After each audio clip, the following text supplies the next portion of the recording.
My dear viewers and learners, welcome, নমস্কাৰ। এই ভিডিঅ'টো এনুৱেল এক্সামিনেশ্যন ক্লাছ 9ৰ সাবজেক্ট ম্যাথমেটিক্সৰ ওপৰত এমসিকিউৰ ওপৰত ভিত্তি কৰি প্ৰস্তুত কৰা হৈছে। ইয়াত R1 আৰু R2 এই দুটা লেসন লোৱা হৈছে। পৰৱৰ্তী ভিডিঅ'ত বাকি লেসনবোৰৰ পৰা এমসিকিউ প্ৰস্তুত কৰিবলৈ চেষ্টা কৰা হ'ব। নম্বৰ 1 আছিল 31% অক ভগ্নাংশত প্ৰকাশ কৰিলে হ'ব কি হ'ব 31/100 না 1/10 না 3100/100 না 3/100। আমি জানো যে 31% মানে কি 31% মানে 31/100 মানে 31 টো ওপৰত দি দিব লাগিব আৰু পাৰ্সেন্ট মানে 100 তলত তাৰ মানে লবটো হ'ব 31 আৰু হৰটো হ'ব 100 তাৰ মানে এই অপচনটো উত্তৰ হ'ব। নাম্বাৰ 2 1/5 অক শতকৰাত প্ৰকাশ কৰিলে হ'ব 25% না 20% না 5% না 1%। কিদৰে কৰিব লাগিব 1/5 আছে তো ইয়াক আমি শতকৰাত মানে পাৰ্সেন্টেজ উলাব লাগে তাৰ মানে আমি কি কৰিম 100% টো পূৰণ কৰি দিলে হ'ল। আমি জানো 100 ক তো 5 এর হরণ করব 5 দুগুণ 10 শূন্য তো আমি কিমান পালো 20% বি অপশনত আছে 20% বি অপশনত আছে। 3 0.03 শতকৰাত প্ৰকাশ কৰিলে হ'ব 0.03 ইয়াত শতকৰাত প্ৰকাশ কৰিলে কি হ'ব আমি কি কৰিম এম পয়েন্ট প্ৰথমে পয়েন্টটো আঁতৰাই লওঁ। ইয়াত দেখিলে আমি দুটা অংকৰ আগত দশমিক আছে তেনেহলে আমি তলত কি দিম 100 দিম হৈ গল। এতিয়া আমি শতকৰাত প্ৰকাশ কৰিব লাগে আমি তাৰপিছত কি কৰিম ইয়াক আমি 100% দি পূৰণ কৰি দিলে হ'ল তাৰ এইটো কেনসেল হৈ গল তাৰ মানে কিমান পালো 3% দেখিলে আমি ডি অপশনত আছে। 4 নম্বৰ আছিল a টু দি পাৱাৰ 0 ৰ মান হ'ব। আমি জানো যে এইটো এটা সূচকৰ ফৰ্মুলা আছে পাৱাৰটো যদি 0 হয় তেনে তাৰ ভ্যালুটো কি হয় 1 হয় তাৰ মানে ইয়াৰ শুদ্ধ অপশনটো হ'ব বি। পিছৰটো এটা বস্তুৰ কিনা দাম 2100 টকা 10% লাভত বিক্ৰী কৰিলে বস্তুটোৰ বেচা দাম কিমান হ'ব। এটা আমি এটা সূত্ৰ প্ৰয়োগ কৰিব পাৰো সূত্ৰটো মই লিখি লৈছো। বেচা দাম মানে সেল প্রাইস ইকুয়াল টু কি হয় ফর্মুলাটা আছিল 100 প্লাস এটো যেহেতু লাভ দিছে লাভ মানে প্রফিট পার্সেন্টেজ বা লাভৰ পার্সেন্টেজ ডিভাইডেড বাই কি হ'ব 100 ইনটু ইয়াত কি হ'ব কিনা দাম মানে কস্ট প্রাইস কিনা দাম তুমি এটা বহাইলো 100 প্লাস প্রফিট লাভৰ পার্সেন্টেজ আছিল 10 তলত হ'ব 100 ইনটু কস্ট প্রাইস মানে কিনা দাম কোন আছিল 2100 টকা তেনে কি মানে 100 লগত 10 যোগ কৰিলে 110 তো 100 ইনটু 2100 এই 0 ক্যান্সেল এই 0 ক্যান্সেল হৈ গল 110 লগত যদি আমি 21 পূৰণ কৰি কিমান পাম 21 এৰ লগত আমি প্ৰথমে 11 পূৰণ কৰি লওঁ কিমান পাম 1 2 3 2 আৰ 0 এটা আছে তাৰ মানে 2310 টকা হ'ব। অপশনটা দেখিলো আমি সি অপশনত আছে। পিছৰটা আছিল 7/25 অক দশমিকত প্ৰকাশ কৰিলে হ'ব দশমিকত প্ৰকাশ কৰি দিছে তাইটো আমি কেনে কৰিম 7/25 এটো আছে তো আমি 25 এৰে হাতক হৰণ কৰি উলিয়াব পাৰো কিন্তু আমি উজু প্ৰসেসত কৰিম। এই প্ৰসেসটো হল কি এই তলত যেটো হৰ থাকিব ইয়াত 25 আছে নহয় জানো এই তলৰটোক আমি কি বনাব লাগিব কি সংখ্যা পূৰণ কৰিলে 10 বা 100 বা 1000 এইদৰে আমি বনাই লব পাৰো যেটো পাৰো 25 ক তো 10 বনাব নোৱাৰো 100 তো বনাব পাৰো তো 25 এৰ লগত কিমান পূৰণ কৰিলে 100 হ'ব 4 25 100 তেনেহলে আমি ইয়াত আমি হৰৰ লগত 4 পূৰণ কৰিলো লবৰ লগত একেই সংখ্যাটো পূৰণ কৰিব লাগিব তো 4 7 গুণ কিমান 28 4 25 100 এম দেখিলো 28 আছে তো আর তলত হৰত একৰ পিছত দুটা শূন্য আছে তাৰ মানে দুটা অংকৰ আগত দশমিক বিন্দু পৰিব তাৰ মানে 0.28 বি অপশনত আছে। পিছৰটো এটা ত্ৰিভুজৰ ভূমি আৰু অনুৰূপ উচ্চতা যোগ ক্ৰমে ভূমিৰ যোগ 4 cm আৰু উচ্চতা হল 2.5 cm হলে ত্ৰিভুজটোৰ কালি লোৱা। আমি জানো যে ত্ৰিভুজৰ ত্ৰিভুজৰ যেটো কালিৰ ফৰ্মুলা হল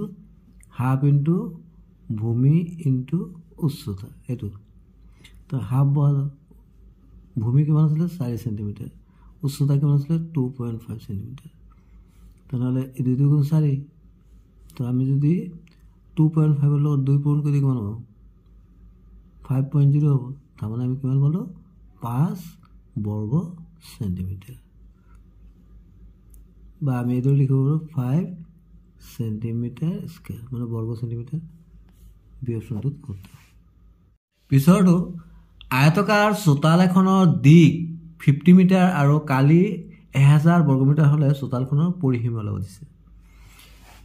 আমি জানো যে যেহেতু আয়তকাৰ আছিলে আয়তকাৰ কেনেকৈ মানে এইটো থাকিব আয়তৰ কি থাকে বিপৰীত বাহু দুটা সমান থাকে এই বাহুটো সমান এই বাহুটো সমান আৰু কোণবিলাক সমান থাকে তো চোতালৰ যেহেতু আয়তকাৰ আছিলে আয়তকাৰ চোতালৰ পৰিসীমা থাকে আয়তৰ পৰিসীমাৰ সূত্ৰটো হ'ল পৰিসীমাৰ সূত্ৰটো আমাৰ কিমান আছে জানো 2 * দিক প্লাছ প্ৰস্থ এইটো আছিলে কিন্তু ইয়াত কি দিছে ইয়াত দিছে দিক দিছে আৰু কালি দিছে তেনেহ'লে আমি কালিৰ সূত্ৰটো জানো আয়তৰ কালিৰ সূত্ৰটো হ'ল দিক ইনটু প্ৰস্থ তেনেহ'লে আমি এইটোৰ পৰা আমি প্ৰথমে কি উলিয়াই ল'ম যেহেতু দিক দিছে আমি প্ৰস্থ উলিয়াই ল'ম প্ৰস্থৰ ফৰ্মুলাটো কি হ'ব প্ৰস্থ কি হ'ব কালি হৰণ কালি বাই দিক কালিটো আছিলে 1000 বৰ্গমিটাৰ তো দিকটো কিমান আছে 50 তো আমি এই শূন্য কাটি দিলোঁ 5 × 10 তো আমি কিমান পাই গ'লোঁ 20 মিটাৰ প্ৰস্থটো তেনেহ'লে আমি ইয়াত বহাই নহয় 2 * দিকটোতো আমি জানো 50 আছিলে আৰু প্ৰস্থটো আমি কিমান পালোঁ 20 তো 2 × 50 লগত 20 যোগ কৰিলে কিমান হ'ব 70 7 × 14 তাৰমানে 140 metre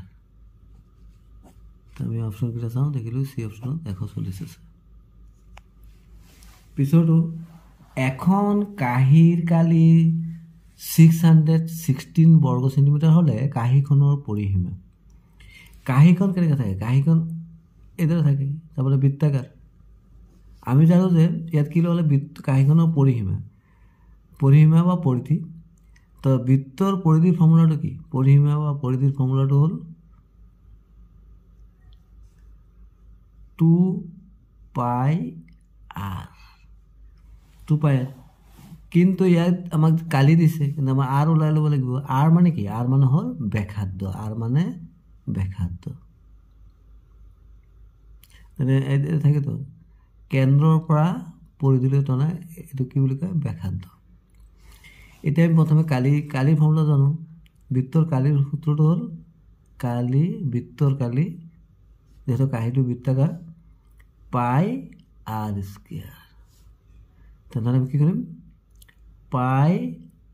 r square equal to কালিটো লিখিলোঁ 616 তেনেহ'লে আমি কি পাই আছে আমি আৰৰ মানটো উলিয়াবলৈ পাইৰ মানটো কি 22/7 into r square equal to 616 এতিয়া আমি r ইকুৱেল টু কি পাম r ইকুৱেল টু 616 এইটো পূৰ্ণত আছে এইপিনে হৰণ হ'ব 22 ইনটু এইটো উল্টাই যাব 7 হ'ব এতিয়া আমি কটাকাটি কৰি লওঁ আমি যদি 11 কাটো 5 11 55 ইয়াত কি থাকিব 6 11 কাটো 11 দুগুণ 22 5 11 55 6 থাকে 6 11 66 আকৌ 2 ৰে হৰণ কৰি দিলোঁ বাৰু 2 দুগুণ 4 ইয়াত থাকে 1 হ'ল 8 দুগুণ 16 তাই কিমান পালোঁ আমি 28 ইনটু 7 যিহেতু এইটো আমি কি ওলালোঁ এইটো r স্কয়াৰ ওলালোঁ r স্কয়াৰ আছিলে কিন্তু যেহেতু আমি r ওলাব লাগে r ইকুৱেল টু কি হ'ব 28 ইনটু 7 আমি বৰ্গমূল উলিয়াই ল'ব লাগিব 4 7 গুণ 28 এতিয়া আমি ব্ৰেক কৰি ল'লোঁ 4 7 গুণ 28 আৰু হাতটো আছে তে 4 বৰ্গমূল কিমান 2 আৰু হাত দুটা আছে এটা ল'লোঁ 7 গুণ 14 সেন্টিমিটাৰ পাই গ'লোঁ আমি আৰৰ মান এতিয়া আমি পৰিধি উলিয়াই লওঁ 2 ইনটু এইটো ফৰ্মুলা হ'ল 22/7 আৰটো কিমান পাইছিলোঁ 14 7 দুগুণ 14 তেনেহ'লে কিমান হ'ব 22 লগত 2 পূৰণ কৰিলে 44 44 লগত 2 পূৰণ কৰিলে 88 সেন্টিমিটাৰ তেনেহ'লে আমি দেখিলোঁ চি অপশ্যনটো 10 নম্বৰত আছিলে এটা আয়তৰ পৰিসীমা 120 সেন্টিমিটাৰ আৰু দিক 40 সেন্টিমিটাৰ হ'লে আয়তটোৰ কালি আয়তৰ কালি আয়তৰ কালিৰ সূত্ৰটো হ'ল দিক ইনটু প্ৰস্থ এল মানে লেন্থ মানে দিক পি মানে ব্ৰেড মানে প্ৰস্থ কিন্তু ইয়াত দিছে পৰিসীমা দিছে আৰু দিকটো দিছে কি কি দিয়া আছে ইয়াত পৰিসীমা দিয়া আছে পৰিসীমাটো আছে 120 সেন্টিমিটাৰ আৰু দিকটো দিয়া আছে দিকটো কিমান দিয়া আছে 40 সেন্টিমিটাৰ কিন্তু আমি কালি উলিয়াবলৈ কি লাগিব দিক ইনটু প্ৰস্থ মানে দিক লাগিব প্ৰস্থ লাগিব কিন্তু আমাৰ দিকটো আছে প্ৰস্থটো দিয়া নাই তো আমি প্ৰস্থটো কি দৰে উলিয়াম এটা উজু সূত্ৰ আছে এদৰে আমি উলিয়াব পাৰো প্ৰস্থ বা ব্ৰেড ইকুৱেল টু মেডৰ লিখিব পাৰো পৰিসীমা এই সূত্ৰটোত কৰিব পাৰো পৰিসীমা মাইনাস তাৰ মানে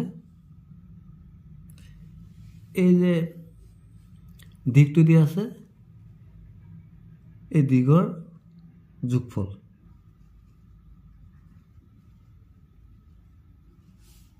বাই 2 এইটো ফৰ্মুলাত আমি উলিয়াই ল'ব পাৰোঁ